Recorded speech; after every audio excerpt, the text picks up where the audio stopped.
What if I told you that history is filled with coincidences so bizarre they defy explanation? Stories so uncanny you'll wonder if fate itself had a hand in them. In this video, we're exploring 13 jaw-dropping historical coincidences from across time and cultures, from presidents who shared eerie fates to lightning that seemed determined to strike the same man again and again. And trust me, the last coincidence on this list might just be the most unbelievable of them all. But first, you'll have incredible luck if you like and subscribe before this video ends. The Hoover and the Titanic. Few stories of survival are as astonishing as that of Charles Euchen, the chief baker on the Titanic. But what makes his tale truly extraordinary is not just how he survived the freezing Atlantic, but what happened afterward, a twist of fate connecting two doomed sister ships. When the RMS Titanic struck the iceberg on the night of April 14, 1912, Charles Euchen was busy doing what he did best, baking bread to stock the lifeboats. When the evacuation turned to chaos, Euchen helped women and children into lifeboats before realizing he'd missed his own chance to board. Instead of panicking, he returned to his cabin and drank a substantial amount of whiskey, then calmly walked into the freezing waters as the ship went down. Amazingly, Euchen survived longer in the icy Atlantic than almost anyone else, over 2 hours, likely thanks to the alcohol dulling his senses and his constant movement in the water. He was eventually rescued with little more than swollen feet, becoming one of the most improbable survivors of the Titanic disaster. But the strange coincidences didn't end there. After the Titanic tragedy, Euchen returned to work at sea and found himself assigned to the Britannic, Titanic's sister ship, repurposed as a hospital ship during World War I in 1916. The Britannic struck a mine in the Aegean Sea and sank faster than the Titanic had. Yet once again, Euchen survived the chaos, escaping from the sinking vessel and living to tell the tale. Twice, Charles Euchen faced the worst maritime disasters of his time aboard two nearly identical ships, both celebrated as marvels of engineering, both doomed to the ocean floor. And twice, he beat impossible odds. Was it sheer luck that kept him afloat, or did something beyond chance give him the nickname he would carry for the rest of his days? The man who couldn't sink. Either way, Euchen's story stands as one of history's most unbelievable coincidences of survival. The strange link between Presidents Lincoln and Kennedy, Abraham Lincoln and John F. Kennedy, all beat Erskine, two of America's most iconic presidents, each remembered for leading the nation through times of deep crisis. But beyond their legacies lies a web of parallels so uncanny they've inspired countless books, articles, and late-night theories. These two men, separated by nearly a century, seem almost bound by fate. Lincoln was elected to Congress in 1846. Kennedy, exactly 100 years later, in 1946. Lincoln was elected president in 1860. Kennedy in 1960. Another perfect century apart. Both men were deeply committed to advancing civil rights in their respective eras, and both faced fierce opposition that divided the nation. Their deaths are just as eerily similar. Lincoln was shot on a Friday inside Ford's Theater. Kennedy was also shot on a Friday while riding in a Lincoln, a car model named after his predecessor, made by Ford Motor Company. Lincoln's assassin, John Wilkes Booth, shot him in a theater and fled to a warehouse. Kennedy's assassin, Lee Harvey Oswald, shot him from a warehouse and fled to a theater. Even their assassins' stories mirror each other. Both assassins were known by 3 names: John Wilkes Booth and Lee Harvey Oswald, each consisting of 15 letters. Both assassins were killed before they could stand trial, and both presidents were shot in the head, their deaths shocking a nation. Then, there are the astonishing parallels between their successors. Lincoln was succeeded by Andrew Johnson, who was born in 1808. Kennedy was succeeded by Lyndon B. Johnson, born exactly 100 years later in 1908. Both Johnsons shared not just a surname, but also an aggressive approach to pushing through landmark legislation.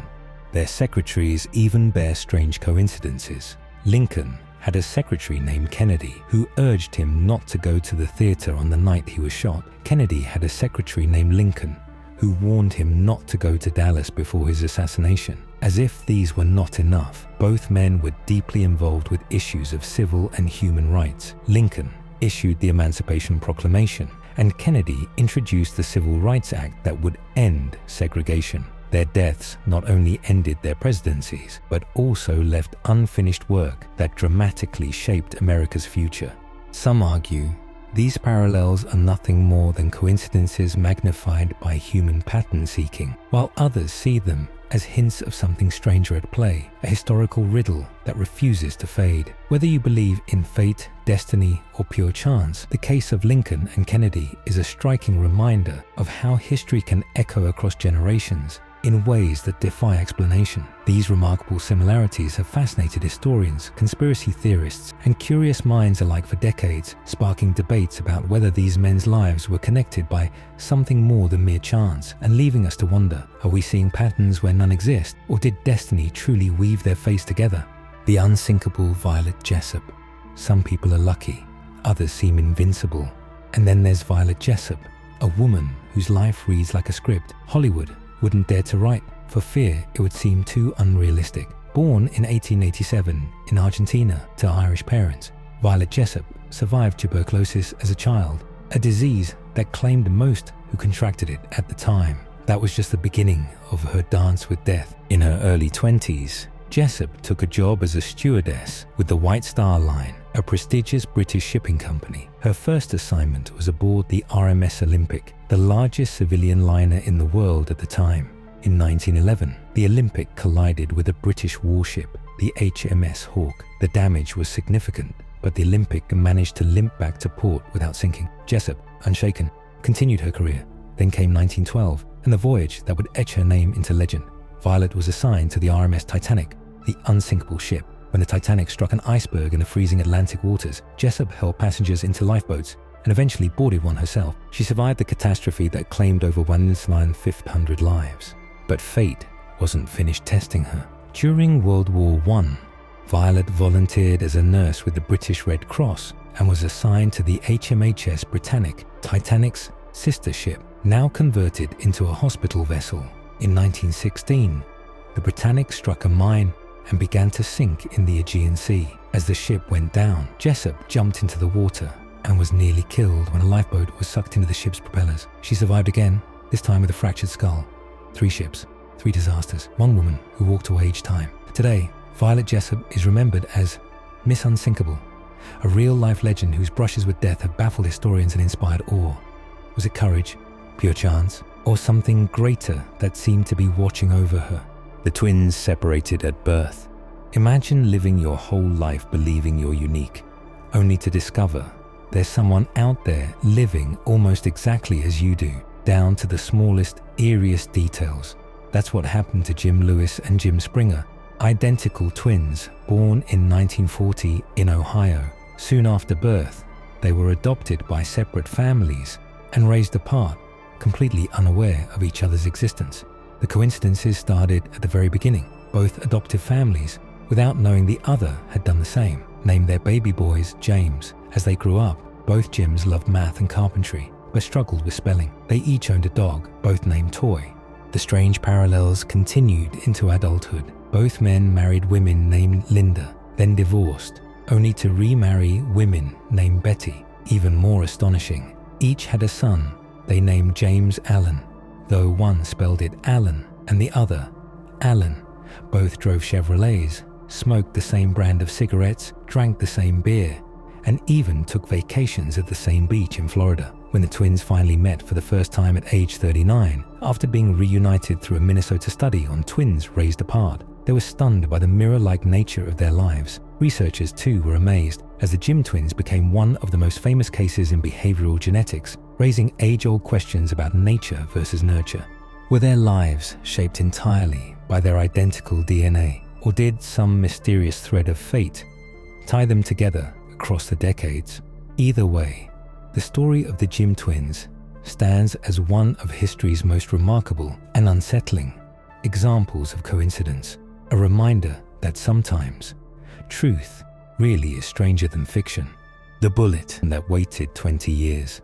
Some coincidences feel like they come straight from a twisted short story. Few are more chilling than the case of Henry Ziegland, a man whose death seemed delayed by fate itself. In the late 19th century, Henry Ziegland broke off a relationship with his longtime girlfriend. Heartbroken and distraught, the young woman tragically took her own life. Her grieving brother, blaming Siegland for his sister's death, tracked Siegland down and shot him in the head. Believing he had avenged his sister, the brother then turned the gun on himself, dying instantly. But fate had other plans for Siegland. The bullet had only grazed his face, missing vital organs, before lodging harmlessly in a large tree behind him. Siegland recovered, perhaps thinking himself untouchable after such a miraculous escape. For nearly 20 years, the bullet lay hidden inside the tree, a silent witness to a decades-old tragedy.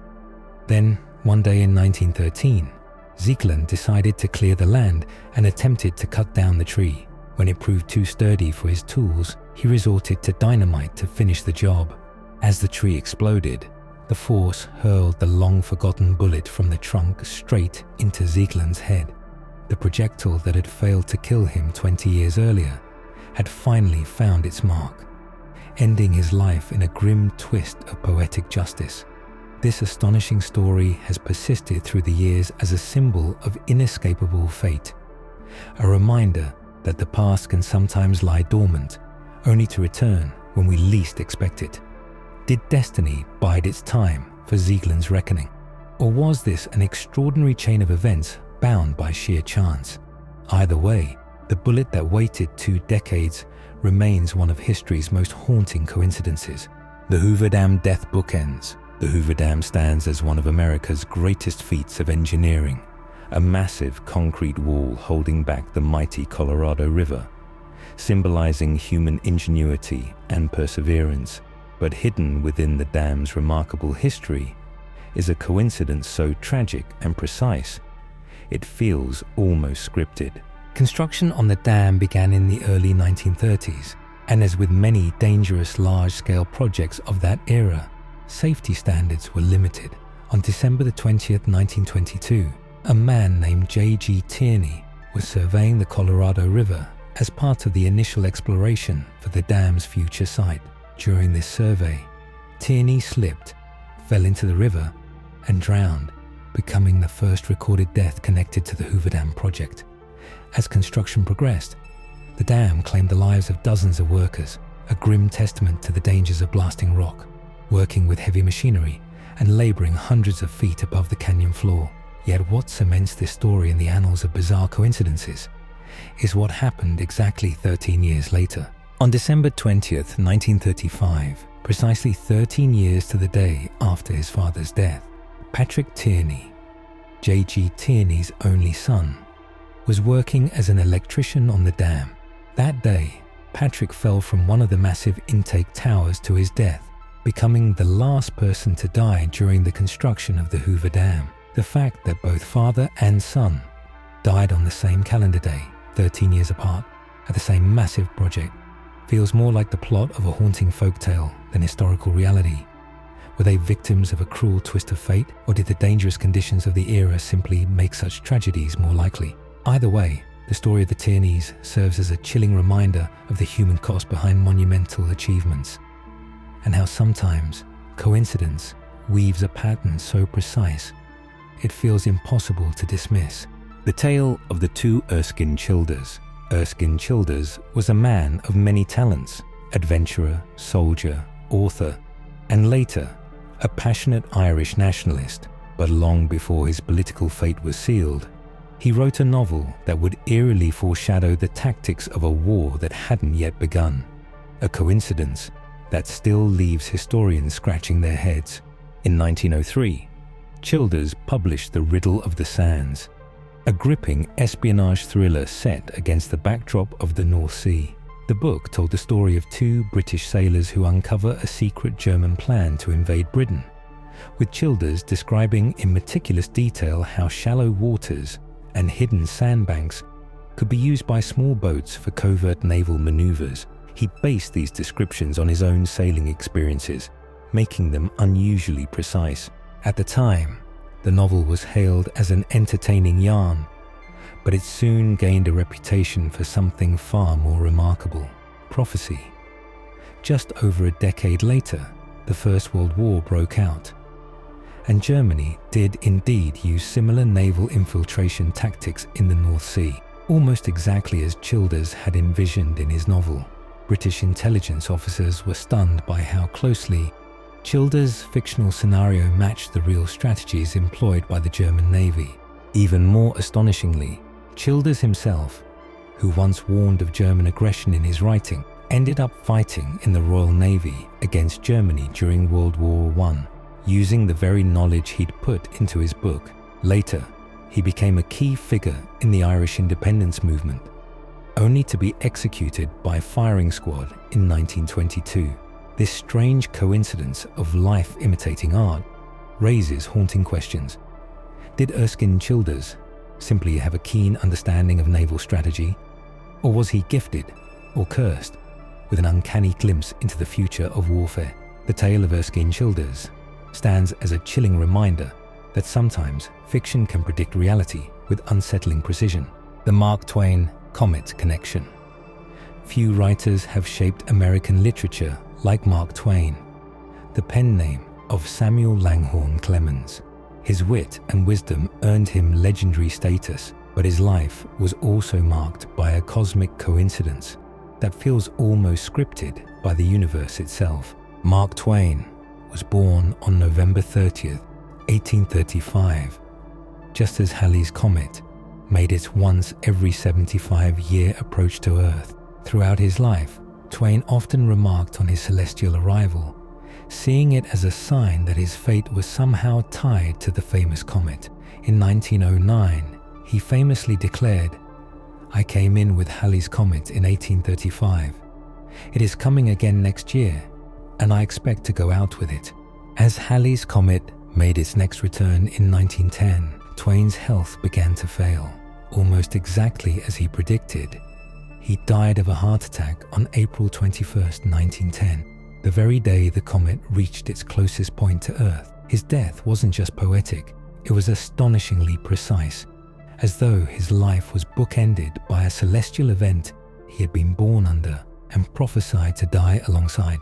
Friends and admirers were stunned by the timing, seeing it as a cosmic wink, fitting for a man whose work brimmed with irony, humor, and keen observations about fate. Scholars have since pointed out that Twain's comet connection captured the 19th century fascination with the heavens, a time when astronomical events still felt deeply intertwined with human destiny. Did Mark Twain's playful prediction become a self-fulfilling prophecy, or was it a coincidence so grand it seemed scripted by something beyond human understanding?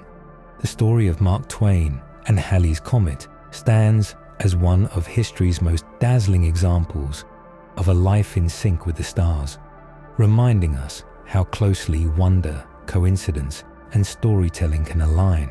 The World War I Archduke license plate, World War I, the war to end all wars, erupted from a single event that sent shockwaves across Europe, the assassination of Archduke Franz Ferdinand of Austria-Hungary. But hidden in the details of that fateful day is a chilling coincidence that historians and mystery lovers alike have puzzled over for more than a century.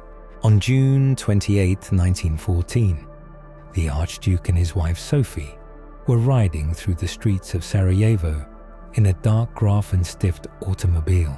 They had already survived one assassination attempt earlier that morning, a bomb that missed their car. But their driver, in a fateful error, took a wrong turn that brought them directly in front of their would-be assassin, Gavrilo Princip.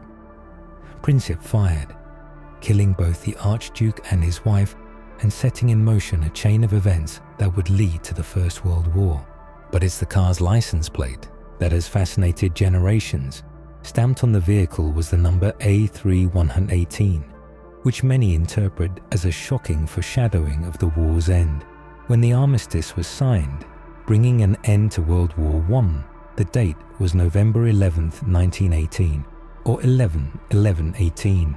A for armistice, 3 as 3 ones, and 100N for 11 to 18. Taken together, the plate reads eerily like a cryptic prophecy of the armistice date, 11-11-18.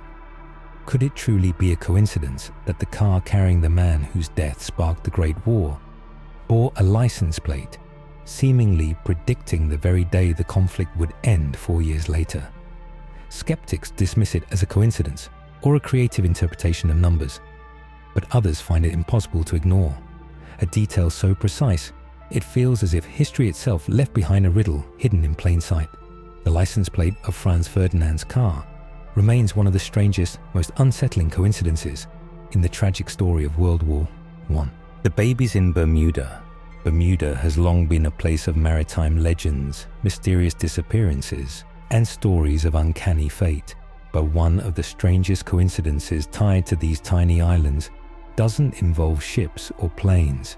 It involves two brothers, two identical tragedies, and one chilling twist of timing. In the 1970s, two brothers, both still teenagers, tragically drowned in Bermuda. But what makes this story so unsettling isn't just that they died the same way. The first brother died when he was struck by a taxi while riding his moped along the same stretch of road near Hamilton. Exactly 1 year later, almost to the day, the second brother also died in the exact same spot under nearly identical circumstances, but the eerie details don't end there. Incredibly, both brothers were riding the same moped, which had been repaired and returned to the family after the first tragedy. Even more astonishing, they were both struck by the same taxi driver who, despite being cleared of wrongdoing in both accidents, was reportedly traumatized for life.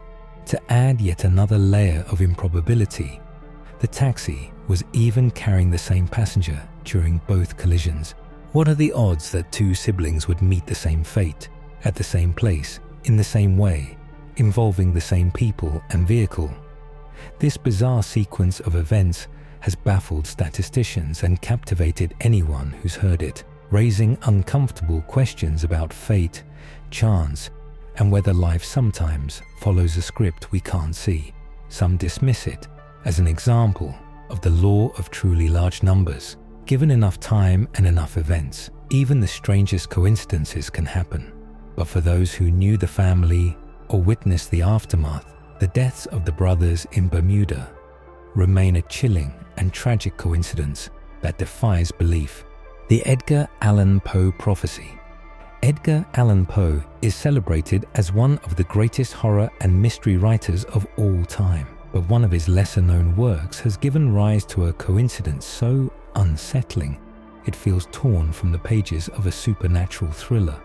In 1838, Poe published his only complete novel, the narrative of Arthur Gordon Pym of Nantucket. In the book, a whaling ship becomes stranded at sea, and the starving crew draws lots to decide who will be sacrificed for the others to survive. The unlucky loser is a young cabin boy named Richard Parker, who is killed and eaten by his desperate shipmates. At the time, the novel was dismissed by many as outlandish fiction, but nearly half a century later, in 1884, the British yacht Mignonette sank during a journey to Australia. 4 men escaped in a lifeboat, but soon ran out of food and water. Facing certain death, they resorted to the same grim solution Poe described decades earlier: cannibalism. The first to die was the cabin boy. Shockingly, his name was Richard Parker, just like Poe's fictional character. The survivors killed and ate him to stay alive, mirroring the exact scenario Poe had penned 46 years before. The surviving crew members were rescued soon after and faced a sensational trial for murder and cannibalism that made headlines across Europe. How could Poe have named his doomed cabin boy so precisely, almost half a century before a real Richard Parker met the same fate under such eerily similar circumstances? Was it mere coincidence, or an example of life imitating art in the most horrifying way possible? The prophecy-like nature of Poe's novel continues to fascinate scholars and mystery lovers alike, a literary enigma that has only deepened the mystique of a writer already known for his dark, uncanny vision of the world. The lightning strike trio. Lightning is often described as nature's ultimate expression of unpredictability, a force that strikes at random, with no regard for where or whom it hits. But for one man, lightning seemed determined to find him, not once, not twice, but 3 separate times across his lifetime. In a string of coincidences that defy belief, meet Roy Sullivan, a US park ranger from Virginia's Shenandoah National Park. Roy's encounters with lightning began in 1942 when a bolt struck a newly built lookout tower where he had taken shelter from a storm. The lightning hit him directly, setting his hair on fire and leaving him with burns. Amazingly, Roy survived, but lightning wasn't done with him. In 1969, nearly 30 years later, Sullivan was driving his truck when another bolt came out of nowhere and struck the metal vehicle. Though the truck was protected by its rubber tires, the lightning jumped inside, burning off Sullivan's eyebrows and eyelashes and setting his hair aflame once again. Undeterred, he put out the flames and kept on working. Then came the third strike. In 1970, while patrolling the park, Sullivan was hit yet again. The blast seared his shoulder and left permanent scars, but once more he survived. And believe it or not, these were just 3 of 7 documented lightning strikes that Roy endured during his life, earning him the nickname the Human Lightning Rod and a place in the Guinness Book of World Records. Statisticians have tried to calculate the odds of being struck by lightning so many times, and the numbers are staggering. Some estimate the chances as 1 in several billion. Was Roy simply the unluckiest man alive? Or was there something about him that cooled down the storms? His story remains one of the most extraordinary examples of how fate, chance, and nature can collide in shocking ways. The king, Umberto Doppelgänger. Few coincidences blur the line between reality and the uncanny, like the story of King Umberto of Italy and his astonishing doppelganger, a man who seemed to share not only his appearance, but nearly every important detail of his life. On July 28, 1900, King Umberto I had entered a small restaurant in Monza, Italy, and was greeted by the owner, a man who looked so identical to him that both men were left stunned. But it wasn't just their faces that matched. As they talked, they discovered they were both born on the same day, March 14, 1844, in the same town of Turin. Both had married women named Margherita, and both had sons named Vittorio. The king learned that the restaurateur had opened his business on the very day of Umberto's coronation as King of Italy. Their lives appeared so perfectly mirrored that even the king's entourage was left in disbelief at the uncanny symmetry. The next day, July 29, 1900, as King Umberto prepared to attend a sports event, he received shocking news. His newfound twin, the restaurant owner, had died that morning in a mysterious shooting accident. Within hours of hearing the news, King Umberto himself was assassinated by an anarchist while greeting a crowd, dying the same day as his lookalike. The eerie timing of their deaths, coupled with the string of identical life details, has turned the story of King Umberto's doppelganger into one of the most mind-boggling coincidences in history. How could 2 men share not just faces, but so many life milestones, only to die on the same day? Some call it fate, others a cosmic joke, but either way, the tale of King Umberto and his mysterious double remains a haunting reminder of life's strangest possibilities. If any of these coincidences blew your mind, let me know in the comments which one surprised you the most, or share any other strange coincidences you've heard about. And don't forget to subscribe to the channel so you won't miss out on our next explorations. We'll see you in the next video.